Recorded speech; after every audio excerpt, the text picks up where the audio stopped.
கோயில் பூசாரி, ஒரு கோயில் பூசாரி பக்கத்து வீட்டாளோட எங்கே நம்ம ஸ்கூட்டரை பார்க் பண்ணுறதுன்னு ஒரு சின்ன தகராறு இருந்திருக்கு. அந்த தகராறுக்கு அந்த யார் அந்த பக்கத்து வீட்டாளன்னு பார்க்கணும். ஐ திங்க் அந்த என்கொயரியில் அது வரும். அவங்க போலீஸ் ஸ்டேஷனில் போய் சொல்லியிருக்காங்க. அவங்க போலீஸ் ஸ்டேஷனில் இவரை கூப்பிட்டு அடித்து உதச்சி 4 பேர் பூட்ஸ் மாட்டிக்கிட்டு மதுரையில் இருந்த சிந்தாமணி போலீஸ் ஸ்டேஷனில் சிசிடிவியை பாருங்கள், யார் யாரை உதச்சாங்கன்னு பாருங்கள், யார் யார் உள்ளே போனாங்கன்னு பாருங்கள். பூட்ஸும் லத்தியினால் அடித்ததுனால மண்டை ஓடுக்குள்ளற ரத்தம் கசிவு ஏற்பட்டு மூளைக்கும் மண்டை ஓடுக்கும் நடுவில் ரத்தம் தேங்கி நின்று காவல்துறை மேல் இருக்க ஒரு கண்காணிப்பு லேசாக அவர் வழுக்க விட்டாரா, ஒரு சரிவு இருக்காங்கிறது என்னுடைய பர்சனல் ஃபீலிங். ஏனென்றால் பல இடங்களில் இது 6வது போலீஸ் டெத். 100 நாளில் போலீஸ் டெத்துனா 16 நாளுக்கு ஒரு சாவு. இது மாதிரி காவல்துறை அத்துமீறல் திருப்பி இது மாதிரி அசம்பவிதங்கள் நடந்துச்சுன்னா அது இந்த தாவேக அரசுக்கும் நமது முதல்வர் விஜய்க்கும் ஒரு பெரிய கருப்பு புள்ளி ஆகும். இதை நிச்சயமாக அவர் ஸ்டாப் பண்ணியே ஆகணும். நியூஸ் 24 நேயர்களுக்கு வணக்கம். இன்று நேர்காணலில் நம்முடன் இணைந்திருப்பவர் மருத்துவர் ராஜ்குமார் அவர்கள். வணக்கம் சார். வணக்கம் சரத், நேர்களுக்கும் வணக்கம். மதுரை சிந்தாமணி காவல் நிலையம் அருகே பாத்தீங்கன்னா பரமசிவம் என்ற நபர் பாத்தீங்கன்னா கடந்த மாதம் ஜூலைல ஒரு விசாரணைக்காக காவல்துறையினர் அழைத்து சென்றிருக்காங்க. அவரை கொடூரமா தாக்கியிருக்கிறதாக அவங்க குடும்பத்தினர் வந்து பெரும் ஒரு புகார் முன் வச்சிருக்காங்க. அந்த தாக்குதலுக்கு அடுத்து பாத்தீங்கன்னா தனியார் மருத்துவமனையில் அனுமதிக்கப்பட்டு சிகிச்சையில வந்துட்டு இருந்த அந்த பரமசிவம் கடந்த 2 தினங்களுக்கு முன்னதாக உயிரிழந்திருப்பதாக பெரும் ஒரு செய்தி வந்திருக்கு. இது வந்து ஒரு லாக்அப் டெத் தான் அப்படின்னு வந்துட்டு சொல்லப்படுகிறது. உங்களோட பார்வை என்ன சார்? இது வந்து என்னை பொறுத்த வரைக்கும் ஒரு பயங்கர அபியூஸ் ஆஃப் பவர். அதாவது இது வந்து ஒரு பூசாரி, ஒரு கோயில் பூசாரி பக்கத்து வீட்டாளோட எங்கே நம்ம ஸ்கூட்டரை பார்க் பண்ணுறதுன்னு ஒரு சின்ன தகராறு இருந்திருக்கு. அந்த தகராறுக்கு அந்த யார் அந்த பக்கத்து வீட்டாளன்னு பார்க்கணும். ஐ திங்க் அந்த என்கொயரியில் அது வரும். அவங்க போலீஸ் ஸ்டேஷனில் போய் சொல்லியிருக்காங்க. அவங்க போலீஸ் ஸ்டேஷனில் இவரை கூப்பிட்டு அடித்து உதச்சி 4 பேர் பூட்ஸ் மாட்டிக்கிட்டு, ஐ திங்க் ஜெயக்குமார்னு ஒருத்தர், விஜயபாஸ்கர்னு ஒருத்தர், அப்துல் ஹமீது, இன்னும் 4வது ஒருத்தர், 4 பேர் சேர்ந்து தாக்கியிருக்காங்க. மண்டையில் உதச்சிருக்காங்க. மண்டையில் உதச்சி இவர் போய் அட்மிட் ஆகிருக்காரு. கவர்மெண்ட் ஹாஸ்பிட்டலில் வந்து இது மாதிரி ரத்த கசிவு உள்ளே நடந்திருக்கு. இது எக்ஸாக்டாக நம்ம ப்ரீவியஸாக அதுக்கு லாக்அப் டெத்தில் பேசிகிட்டு இருந்தோம் இல்லையா?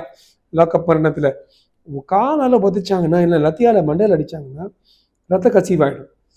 கொஞ்சம் கண்டிஷன் மோசமாகிட்ட அப்புறம் நீங்கள் ஷிஃப்ட் பண்ணுங்கன்னு சொல்லி இவங்களே தனியார் மருத்துவமனையில் அட்மிட் பண்ணியிருக்காங்க. பட் இதோட அடிப்படை என்ன?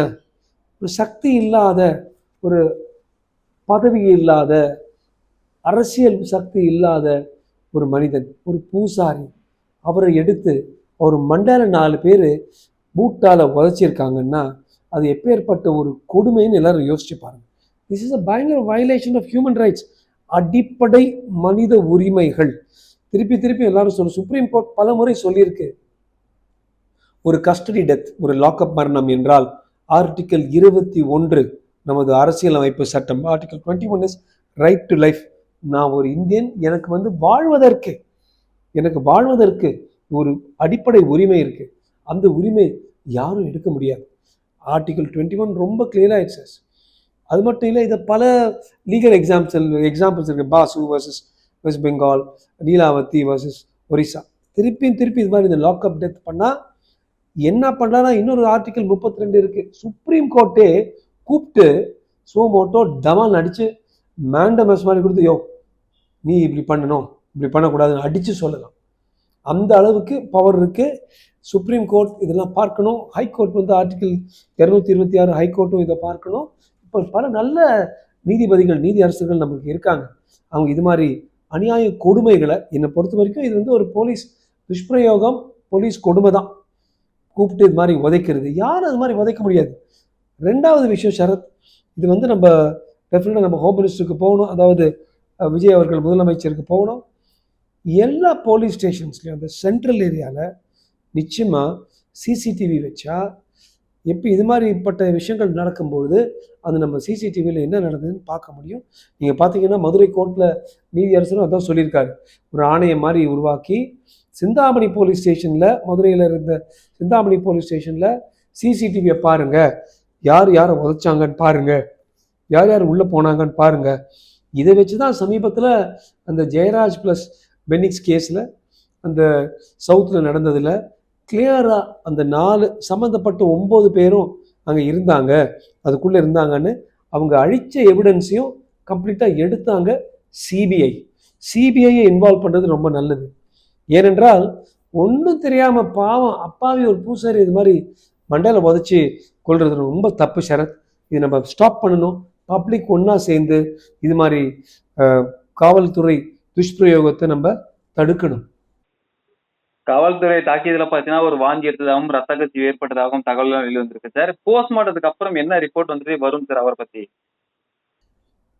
நான் டெஃபினட்டாக சொல்கிறேன், இந்த பிரேத பரிசோதனை ரிப்போர்ட் நீங்கள் பார்த்தீங்கன்னா மண்டையில் பூட்ஸும் லத்தியினால் அடித்ததுனால மண்டை ஓடுக்குள்ளற ரத்தம் கசிவு ஏற்பட்டு மூளைக்கும் மண்டை ஓடுக்கும் நடுவில் ரத்தம் தேங்கி நின்று இந்த ரத்த கசிவால் தான் இவர் இறந்தாருன்னு டெஃபினட்டாக வரும். அப்படி இல்லைன்னா இன்னொரு பாசிபிலிட்டி இருக்குது. ஒரு சிலருக்கு ஹார்ட்டில் ஒரு ஓட்டை இருக்கும், யாருக்கும் தெரியாது, அது ஒரு பிறவி வியாதி தான், அல்லது அவங்களுக்கு தெரியாமல் ஹார்ட் வியாதி அதிகமாக வந்திருக்கலாம். இந்த அடியில் அது தாங்காமல் ஹார்ட் அட்டாக் வந்திருக்கலாம். ஆனால் 99% இது வந்து head injury, internal bleeding, because டைரெக்டாக உதைச்சதுனால, லத்தி வச்சு அடித்ததுனால. நான் என்ன சொல்கிறேன், யார் பண்ணாலும் இது தப்பு. பாஜக பண்ணால் தப்பு, திமுக பண்ணால் தப்பு, தாவேகா பண்ணால் தப்பு. இப்போ தாவேகா தான் உட்காந்துருக்காங்க. அதனால இப்போ கரண்ட் கவர்மெண்ட் வந்து அவங்களுடைய தப்பு. இதுக்கு வந்து ஒரு உளவியல் காரணம் நான் சொல்கிறேன், பப்ளிக் எல்லாரும் கேட்டுக்குங்க. முதல் 100 நாட்களில் பல விஷயங்கள் நமது முதல்வர் பார்த்துட்டு இருக்காரு. அதனால போலீஸுடைய பதவி துஷ்பிரயோகம், போலீஸுடைய கொஞ்சம் அத்துமீறல், இதை அவர் பார்க்காம அவருக்கு பாவம் மேகதாது ஒரு பக்கம் அடிச்சிட்டு இருக்கு, திமுக கத்து ஒரு இருக்கு, பல விஷயங்கள் நடந்துட்டு இருக்கு. கொஞ்சம் அவர் வந்து காவல்துறை மேல் இருக்க ஒரு கண்காணிப்பு லேசா அவர் வழுக்க விட்டாரா, ஒரு சரிவு இருக்காங்கிறது என்னுடைய பர்சனல் ஃபீலிங். ஏனென்றால் பல இடங்களில் இது 6வது போலீஸ் டெத். 100 நாளில் போலீஸ் டெத்துனா 16 நாளுக்கு ஒரு சாவு, ஏறக்குறைய 25 சாவு ஒரு வருஷத்துக்கு. அது ரொம்ப டூ ஹை. எந்த ஒரு மாநிலத்துக்கும் அது வந்து ஒரு டெஃபினட்டாக வந்து சட்ட ஒழுங்கு விஷயம் ஆகிடும். 6 deaths in 100 days is not acceptable. இதே திருப்பி சொன்னோம், இதே நியூஸ் 24 நாம தான் சொன்னோம், விஜய் அரெஸ்ட் பண்ணாங்கன்னா அவர் தான் அடுத்த முதலமைச்சர் நம்ம சொன்னோம். லட்சக்கணக்கான பீப்புள் பார்த்தாங்க நான் சொல்லும்போது. அதே வாயோட நான் சொல்கிறேன், இது மாதிரி காவல்துறை அத்துமீறல் திருப்பி இது மாதிரி அசம்பவிதங்கள் நடந்துச்சுன்னா அது இந்த தாவேகா அரசுக்கும் நமது முதல்வர் விஜய்க்கும் ஒரு பெரிய கருப்பு புள்ளி ஆகும். இதை நிச்சயமா அவர் ஸ்டாப் பண்ணியே ஆகணும். இன்னைக்கு சட்டப்பேரவையில பாத்தீங்கன்னா முதல்வர் விஜய் அவர் வந்துட்டு ஒரு பிரம்மாண்டமான அறிவிப்பு ஒன்று கொடுத்திருக்காரு. அதாவது பாத்தீங்கன்னா அனைத்து எம்எல்ஏகளுக்கும் ஒரு கார் வந்துட்டு வழங்கப்படும். அதை பராமரிப்பு செலவுக்காக பாத்தீங்கன்னா மாதந்தோறும் வந்துட்டு 1 லட்சம் ரூபாய் வழங்கப்படும் அப்படின்ற ஒரு அறிவிப்பெல்லாம் கொடுத்திருக்காரு. நீங்க எப்படி பாக்குறீங்க சார்? ஸோ ஆல்ரெடி இது கூட கொஞ்சம் நாம் இப்போ வந்து கஜானால காசு இல்லைன்னு சொல்லிட்டு இருக்கிறோம். எப்படியாவது காசு கொஞ்சம் மேக்சிமம் நம்ம சேமிக்கணும்னு சொல்லிட்டு இருக்கிறோம். என்றைக்குமே இல்லாத ஒரு கடன் இப்போ தமிழ்நாடு அந்த கடனோட கஷ்டப்பட்டு இருக்குன்னு நம்ம பேசிகிட்டு இருக்கிறோம். அந்த டைமில் பொதுவாக பொதுமக்களிடம் எம்எல்ஏ பற்றி கேட்டிங்கன்னா அவங்க வந்து பயங்கரமாக காசு அடிப்பாங்கன்னு தான் 10ல் 9 பேர் சொல்லுவாங்க. அப்படி இருக்கும்பொழுது அவங்களுக்கு வந்து ஆல்ரெடி வெஹிக்கிள் அலவன்ஸ் 3 லட்சம் ஒரு வருஷத்துக்கு இருக்கும்பொழுது அதை தவிர நான் இன்னும் கொடுக்குறேன்னு சொல்கிறது அந்த எம்எல்ஏஸ்க்கு கொடுக்குற ஃப்ரீபீஸ், தேவையில்லாத இந்த சலுகை வழங்குதல் இந்த தருணத்தில்ங்கிறது என்னுடைய தாழ்ந்த விண்ணப்பம். இதுவே ஒரு 3 மாதம் 6 மாதம் இன்னும் கொஞ்சம் சேவிங்ஸ் வந்துட்டு அப்புறம் பண்ணலாம். சரி, நீங்கள் கேட்கலாம், பல சட்டசபை உறுப்பினர்கள், சட்டமன்ற உறுப்பினர்கள் முதல் வாட்டி வந்திருக்காங்க, அவங்களுக்கு வந்து அவ்வளவு பொருளாதார வசதி இருக்காது, ஒத்துக்கிறேன். அப்போ என்ன பண்ணணும், ரொம்ப கிளியராக எங்கெல்லாம் அவங்க போயிட்டு வராங்களோ அதுக்கு ஏற்றா போல் அவங்களுக்கு ரீஇம்பர்ஸ்மெண்ட் அதை திருப்பி நம்ம கிளியர் பண்ணலாம். அதுக்கு பதிலாக ஒரு பிரம்மாண்டமாக ஒரு புது கார் வாங்கி அந்த காருக்கும் இன்னொரு நாள் 25,000 அவங்களுக்கு அசிஸ்டன்ட் கொடுத்து காருக்கு 75,000 ஸ்பெண்ட் பண்ணுறது நிச்சயமா இந்த தருணத்துல கொஞ்சம் ஜாஸ்தி. In principle tick mark, but in time not tick mark. Into தான் ஒரு 6 மாதம் 1 வருஷம் வெயிட் பண்ணி கொஞ்சம் நம்மளுடைய பொருளாதார நிலைமை இன்னும் கொஞ்சம் பெட்டர் ஆச்சுன்னா அதுக்கப்புறம் நம்ம இதை பண்ணியிருக்கலாங்கிறது என்னுடைய தாழ்ந்த விண்ணப்பம். நான் இதை வந்து 3-4 ஆர்டிஃபிஷியல் இன்டெலிஜென்ஸ் என்ஜின்ஸில் போட்டு கேட்கும்பொழுது கூட இதே தான் வந்துச்சு. நல்ல ஐடியா, ஆனால் வெயிட் பண்ணியிருக்கலாம், இப்போ அவ்வளோ சீக்கிரமாக பண்ண தேவையில்லை, அவங்களுக்கு ரீஇம்பர்ஸ்மெண்ட் வாங்கலாங்கிறது தான். ஏஐ வந்து எல்லா விஷயத்தையும் பார்த்து சொல்லுது.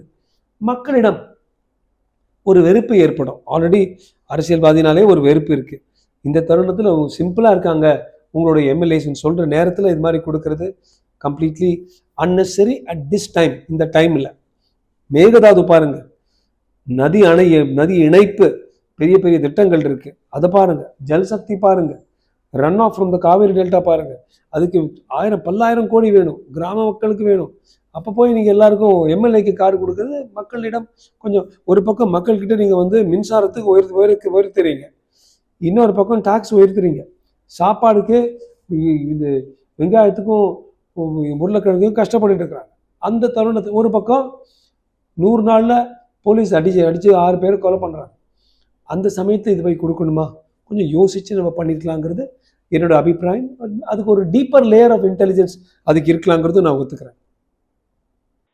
அதே போல கடந்த ஆட்சியில பாத்தீங்கன்னா 3 துறைகளின் தணிக்கை அறிக்கை வந்து என்னோட டேபிள்ல ஆதாரத்தோட இருக்கு. அதை நான் வந்து எப்ப வெளியிடணுமோ அப்ப வெளியிடுவேன், இப்பவே வெளியிட வைத்து விடாதீர்கள் அப்படின்னு சொல்லி முதலமைச்சர் விஜய் வந்து பேசுறாரு. உங்களோட பார்வை என்ன? நல்லது. என்னோட முதல் சுற்று கருத்து என்னன்னா, நிச்சயமா லஞ்ச லாவண்யத்தை ஒழிக்கணும். மக்கள் வந்து விஜய் அவர்களுக்கும் தாவேக்காக ஓட் போட்டதே இந்த லஞ்ச லாவண்யத்தை ஒழிக்கிறதுக்கு, திராவிட மாடலை விட்டுட்டு வரணுங்கிறதான் பண்ணியிருக்காங்க. அது நம்பர் 1. ஆனால் இந்த ஆதாரம் கையில் இருக்கு. 3 துறைகள், அந்த துறைகள் கூட நான் எப்பயே சொன்னேன். அதில் பொன்முடி ஐயா, கே.நேரு ஐயா அண்ட் ஐதர் அனிதா ராதாகிருஷ்ணன் ஐயா ஆர் டெஃபினட்டாக செந்தில் பாலாஜி, இந்த 3 துறையிலையும் இந்த தணிக்கை அறிக்கையை பார்த்தீங்கன்னா டெஃபினட்டாக பெரிய பெரிய வித்தியாசங்கள் இருக்கும். அப்போ வெளியில் கொண்டு வாங்களேன், வெளியில் கொண்டு வந்து மக்கள்கிட்ட சொல்லுங்களேன். அது சொன்னீங்கன்னா நீங்கள் லஞ்ச லாவண்யத்தை ஒழிக்கிறது தான் வந்திருக்கீங்கன்னு நிச்சயமாக நம்புவாங்க. பக்கம் நடவடிக்கை எடுங்களேன். அந்த காலத்தில் ஜெயலலிதா அம்மா பண்ணாங்களோ அது மாதிரி நீங்களும் பண்ணுங்களேன். நீங்கள் பண்ண தான் மக்களுக்கு சரி இவங்க லஞ்சத்துக்கு இவங்க உள்ளே போனாங்கிற ஒரு ஃபீலிங் இருக்கும். அதுக்கு பதிலாக அவங்களுக்கு சப்போர்ட் கொடுத்து அவங்களுடைய நண்பர் போல என்ன அப்படி செய்ய வைக்காதீங்க நீங்கள் சொல்லக்கூடாது. ஒரு கொலைகாரனை பார்த்துட்டு அப்பா நீ கொலை பண்ண எனக்கு தெரியும், வெளியில் கொண்டு வர போகிறேன், பத்திரமா இரு சொல்கிறதுக்கு நீங்கள் அரசியலுக்கு பயன்படுத்தாமல் முதல்வர் அவர்களே நிஜமாவே உங்கள்கிட்ட தணிக்கை அறிக்கை இருக்குன்னா வெளியில் கொண்டு வந்து உங்களை நம்பி வாக்களித்த இந்த 4-5 கோடி மக்கள், 8 கோடி மக்கள் கும்பலில் உங்களுக்காக வாக்களித்த அந்த 1.72 crore votes வந்துச்சு தாவேக்காக்கு, அவங்களுக்கு உங்களுடைய கடமை எடுத்து இதெல்லாம் வெளியில் கொண்டு வந்துட்டு நீங்கள் சொன்னீங்கன்னா அது நாங்களும் வரவேற்போம், விரும்புவோம். மக்களும் இந்த டிரான்ஸ்பேரண்ட்டாக ஒரு ஆட்சி இருக்குன்னு பார்ப்பாங்க. ஸோ தணிக்கை அறிக்கை அதை வெளியில் கொண்டு வந்து அதே ஒரு ஒயிட் பேப்பர் அறிக்கை, வெள்ளைக்காகித அறிக்கையாக கொண்டு வந்து இதெல்லாம் பண்ண போகிறேன், இதை பாருங்க, இதெல்லாம் இவங்க பண்ணிட்டாங்க, இவங்களை உள்ளே போட போகிறேன் அல்லது நடவடிக்கைகள் எடுக்க போகிறேன்னு சொன்னீங்கன்னா அது மக்களுக்கு வேணும். இது வரைக்கும் அவங்க பண்ண அராஜகம் போதும். ஒவ்வொரு ஏரியாலையும் டிஸ்ட்ரிக்ட்லையும் அராஜகம் பண்ணிட்டு தெரிஞ்சிட்டு இருந்தாங்க இதே ஆட்கள். நீங்கள் இந்த திருக்கோவிலூர் வழியாக போனீங்கன்னா அவ்வளோ பெருசாக வெட்டி வச்சிருக்காங்க மண்ணை. யாருன்னு கேட்டால் எல்லாருக்கும் தெரியும், பொன்முடியை தான் பண்ணியிருக்காங்க. அப்போ எப்படி நம்ம சும்மா இருக்க முடியும்? கே.நேரு பண்ணது எல்லாருக்கும் தெரியும், செந்தில் பாலாஜி பண்ணது எல்லாருக்கும் தெரியும். நீங்கள் நடவடிக்கைகள் எடுப்பதற்கு நேரம் வந்துவிட்டது. தயவு செய்து நடவடிக்கைகள் எடுங்கள். முதல்வர் விஜய் அவர்களே என்ன அடிச்சு சொல்றேன், முக்கியமான விஷயம். மீண்டும் இணைந்து பேசும் தகவல் கொடுத்தமைக்கு நன்றி சார். நன்றி சரத். நேயர்கள் அனைவருக்கும் நன்றி, வணக்கம்.